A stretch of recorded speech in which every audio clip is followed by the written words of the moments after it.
తాకట్లో ఉన్న మీ బంగారాన్ని విడిపించి ఆ రోజు ఆన్లైన్ రేటుకి కొంటాం. Sharma gold company. Suman TV ప్రేక్షకులకు నమస్కారం. ప్రస్తుతం మనతో పాటు ఉన్నారు జ్యోతిష్య రత్న, జ్యోతిష్య చక్ర వైభవ నిపుణులు డాక్టర్ రాళ్లపల్లి రవికుమార్ గురువు గారు మనతో పాటు ఉన్నారు. మరి ఫిబ్రవరి మాసంలో ద్వాదశ రాశుల వారి రాశి ఫలాలు ఎలా ఉండబోతున్నాయో గురువు గారి మాటల్లో విందాం. గురువు గారు నమస్కారం. గురువు గారు నమస్కారం.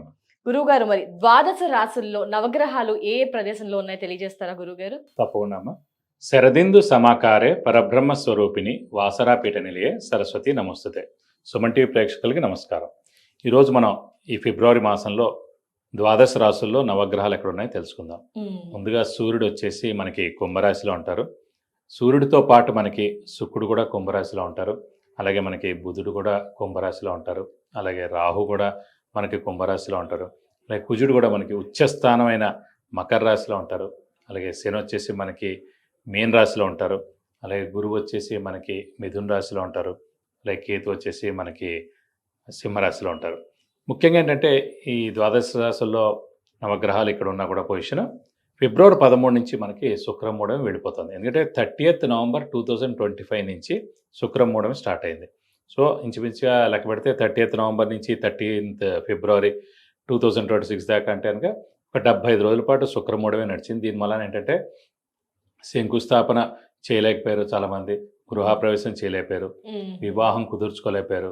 అంటే ఈ మూఢంలో మనం శుభకార్యాలు ఏం చేయలేం కాబట్టి, ముహూర్తాలు కూడా లేవు కాబట్టి, సో వివాహాలు లేవు, ఎంగేజ్మెంట్లు కూడా చేసుకోలేకపోయారు. ఇవన్నీ కూడా కొంతమంది కొత్త బండి కొందాను కూడా సరే మూఢంలో ఎందుకులే అని చెప్పి, కొంతమంది అక్షరాభ్యాసాలు కొంతమంది వద్దులేండి అని చెప్పి, అలా చాలా మటుకు మ్యాక్సిమం అన్నీ కూడా శుభకార్యాలు ఆగిపోయాయి అనమాట.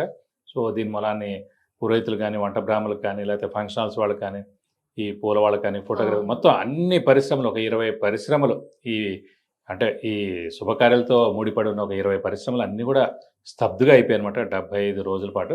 సో వాళ్ళందరూ కూడా అంటే మెయిన్గా మనకి 13 ఫిబ్రవరి 2020 నుంచి శుక్రమూఢం వెళ్ళిపోతుంది కాబట్టి, సో మనకి వివాహం విషయం కానివ్వండి, అలాగే ఉపనయన విషయం కానివ్వండి, అసలు ఎంగేజ్మెంట్ కానివ్వండి, అలాగే గృహప్రవేశం, వివాహం అన్నీ కూడా మనకి ముహూర్తాలు ఉంటాయి అన్నమాట 30th ఫిబ్రవరి నుంచి. సో ఇవ్వండి నవగ్రహాలు ద్వాదశ రాశిలో ఈ స్థానాల్లో ఉన్నాయి. గురుగారు నమస్కారం. నమస్కారం. గురుగారు, మరి ఫిబ్రవరి మాసంలో మకర రాశి వారికి ఎలా ఉండబోతుంది గురుగారు? తప్పకుండా అమ్మా. మకర రాశి అనగానే మనకి ఉత్తరాషాఢ 2, 3, 4 పాదాలు, శ్రవణం 1, 2, 3, 4 పాదాలు, ధనిష్ట 1, 2 పాదాలు, ఈ నక్షత్రాల సమూహంతో మనకి మకర రాశిలోకి వస్తుంది.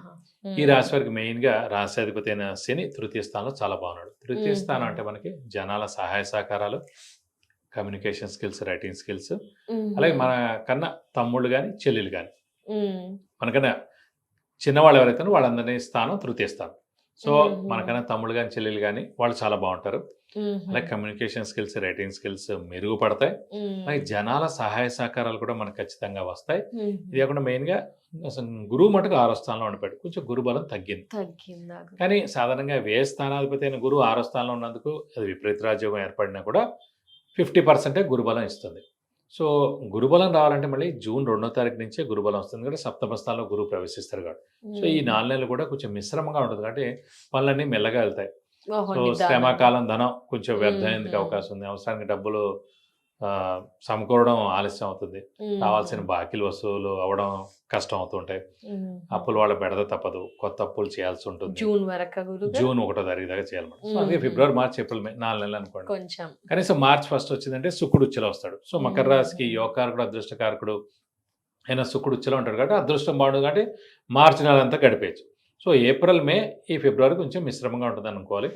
సో ఉద్యోగస్తులు మటుకు బాగుంటుంది. అంటే ఉద్యోగస్తులకు మెయిన్గా చెప్పాను వృత్తికారకుడు, ప్రొఫెషన్ కారకుడు, మెయిన్గా జాబ్ కారకుడు శని. అలాంటి శని తృతీయంలో చాలా బాగున్నాడు కాబట్టి ఉద్యోగస్తులకు చాలా బాగుంటుంది. నిరుద్యోగులకు ఉద్యోగం వస్తుంది. ఉద్యోగస్తులకి నేమ్ అండ్ ఫేమ్, బాస్ నుంచి మన్నన వస్తుంది. అలాగే ఫారెన్ టూర్ విజిట్స్, అసైన్మెంట్స్ ఇవన్నీ కూడా ఉంటాయి. ఆరోగ్యం, ఆయుష్ కూడా బాగుంటుంది. ఇంట్లో పెద్దవాళ్ళ, చిన్నపిల్లల ఆరోగ్యం, ఆయుష్ కూడా బాగుంటుంది. సో గృహిణులకి మానసిక ఒత్తిడి తగ్గుతుంది. చిన్నపిల్లలకి ఆరోగ్యం బాగుంటుంది అని చెప్పుకోవచ్చు. ఇప్పుడు మెయిన్గా అంటే ద్వితీయ స్థానంలో రాహు ఉన్నాడు. ఇదొకటి చెప్పుకున్నాం. ద్వితీయ స్థానం అంటే వాక్ స్థానం, కుటుంబ స్థానం, నేత్రస్థానం, ధనస్థానం. సో వాక్ స్థానంలో రాహు ఉన్నాడు అంటే కొంచెం అనుకోకుండా మనం కొంచెం గట్టిగా మాట్లాడడం, ఏదో అనుకోకుండా అనడం, ఏదో కామెంట్ చేయడం, ఇలాంటివన్నీ జరుగుతాయి అనమాట. సో అది అవతల కూడా సీరియస్గా తీసుకోవడం, పెద్ద గొడవ అవడం, ఇవన్నీ జరుగుతాయి అనమాట. కాబట్టి కొంచెం మౌనంగా ఉండడం బెస్ట్. కొంచెం మౌనవ్రతం పాటించడం బెస్ట్ అని చెప్పుకోవాలి. అంటే కేతు ఉంటే పర్వాలేదండి. కేతు ఉంటే 50%, రాహు ఉంటే 100% ఉంటారు. ఫోర్స్ గా వస్తుంది రాహు అనేది. ఏమన్నా మంచి చేద్దామన్నా కూడా చెడు ఇప్పుడు అవుతుంది. సాధారణ చాలా మంది డ్రైవింగ్ ర్యాష్ గా నడుపుతారు చూడండి, వాళ్ళందరూ రాహు చాలా ఇదిగా ఉన్నట్టమాట. అవునా అంటే రాహుని వాడికి అంటే కస్టమ్స్ ట్రెడిషన్స్ ఇవి ఏమి ఉండవు. వాడు ఒక నక్సలైట్ టైప్ అనమాట. ఈ యాసిడ్ అటాక్స్ చేయడం, ఈ నక్సలైట్లు ఇవందరూ కూడా రాహు రిలేటెడ్ వాళ్ళమాట. క్రైమ్స్ చేయడం, ఈ గంజాయి సప్లై చేయడం, ఇవన్నీ కూడా ప్రాబ్లమ్స్ అంతా రాహుతో అండి. ఎమోషన్ లేకుండా ఉండే పర్సన్ రాహు. సో అలాంటిది వాడు వాక్ స్థానంలో ఉన్నాడు అనుకోండి, సో ఇంకా ప్రాబ్లం ఉండడం, మాటతోటే అవతల వాడిని చంపేస్తారు అన్నమాట. కాబట్టి మౌనంగా ఉండాలి. ఎందుకంటే ఆల్రెడీ మకర రాశి వాళ్ళు చాలా ఇదిగా ఉంటారు. సో అది ఇంకా యాడ్ అయిపోతుంది. అలాగే అష్టమ స్థానంలో కేతు ఉన్నాడు కాబట్టి కొంచెం 8th house చెప్పగానే మామూలుగా యాక్సిడెంట్ స్థానం, ఆయుష్ స్థానం కాబట్టి సో వెహికల్ డ్రైవింగ్ కొంచెం మెల్లగా చేయాలి. ఇవి చిన్న చిన్నవి మనం జాగ్రత్తగా ఉంటే సరిపోతుంది ఈ మాసం అంతా మకర రాశి వారు. ఒక్కసారి వీళ్ళు వ్యాపారం ఏమైనా స్టార్ట్ చేయొచ్చా గురుగారు, వ్యాపార పరంగా? మరి ఎందుకంటే చాలా మంది అనుకుంటారు మకర రాశి వాళ్ళు ఉన్నవారు చేద్దామని, వారికి ఏం చెప్తారు? సాధారణ ఏంటంటే మనకి మెయిన్ గా గురువు ఇంపార్టెంట్ అండి. సో జాతకంలో వాళ్ళకి ఎంత బాగున్నా కూడా కొత్త వ్యాపారం స్టార్ట్ చేసినారంటే ఎక్స్పాన్షన్ జోన్కి వెళ్ళాలన్నమాట గురుబలం ఉన్నప్పుడే చేయాలి. సో 2nd June నుంచి గురుబలం స్టార్ట్ అవుతుంది కాబట్టి ఈ 4 నెలలు పక్క పెట్టేస్తే ఉన్న వ్యాపారం ఉందో అది జాగ్రత్తగా చేస్తే చాలు. కొత్తగా ఎవరికి అప్పులు ఇవ్వకండి, క్రెడిట్స్ ఇవ్వకండి, ఎక్స్పాన్షన్ జోన్కి వెళ్ళకండి, కొత్త వ్యాపారం స్టార్ట్ చేయకండి. ఉన్నది ఏముందో జాగ్రత్తగా చేస్తే సరిపోతుంది. మిశ్రమంగా ఉంది ఎందుకంటే గురువు ధనకారకుడు అయ్యాడు కాబట్టి. ధనాధిపతి అయిన గురువు మనకి 6వ స్థానంలో. 6వ స్థానం ఏంటి? Debts, miseries, enemies. సో అప్పులు ఎక్కువ అవుతాయి, మిజరీస్ ఎక్కువగా ఉంటాయి, శత్రువులు ఎక్కువగా ఉంటారు. ఆ స్థానంలో గురువు ఉండిపోయాడు. ఇలాంటప్పుడు మనం ఎక్కువ వ్యాపారం జోలికి వెళ్ళకుండా ఉండడం అవుతాం. అందుకే స్పెక్యులేషన్ జోలికి వెళ్ళకూడదు. అలాగే మెయిన్గా వ్యాపారం జోలికి వెళ్ళకూడదు, మధ్యవర్తితో వహించకూడదు, షూరిటీస్ పెట్టకుండా ఉంటే మంచిది. ఓకే, మరి పాటించాల్సిన పరిహారాలు గురువు గారు మకర రాశి వారు? మకర రాశి వారికి మెయిన్గా ఈ గురువే 6వ స్థానంలో ఉన్నందుకు సేమ్ వీళ్ళకు కూడా ప్రతి గురువారం ఉపవాసం ఉండడం ఈ June 1st దాకా. అలాగే మనకి మేధా దక్షిణామూర్తి, అలాగే మనకి దత్తాత్రేయ స్వామిని ఎక్కువగా పూజించడం, వీళ్ళిద్దరి అష్టోత్తరం రోజు చదువుకుంటూ ఉండడం. ప్రతి గురువారం మటుకు ఈ దత్తాత్రేయ స్వామి టెంపుల్కి వెళ్ళి 40 ప్రదక్షిణాలు చేయడం, ఇక్కడ అభిషేకంగా అర్చనగా చేయించుకోవడానికి సరిపోతే. ఇంకా కొంచెం గురుబలం కావాలి, దైవబలం కావాలి, దైవానుగ్రహం ఇవి తగ్గించుకోవాలంటే ఖచ్చితంగా గురువుకి 16,000 సార్లు జపం చేయించి శనగపప్పు కేజీంపో ఒక ఎల్లో లుంగి 1000 రూపాయల వర్త్ గోల్డ్ ఐటమ్ దాని ఇస్తే కనుక గురువు యొక్క దోషం తొలగిపోతుంది. ఈ రాహు దోషం పోవాలంటే మటు ఖచ్చితంగా అమ్మవారిని ఎక్కువగా ఆరాధించడం, ప్రతిరోజు అమ్మవారి అష్టోత్తరం చదువుకోవడం, వీలవుతున్న ప్రతి శుక్రవారం అమ్మవారి టెంపుల్కి వెళ్ళి ఒక 40 ప్రదక్షిణాలు చేసి అభిషేకంగా అర్చనగా చేయించుకుంటే చాలా మంచిది.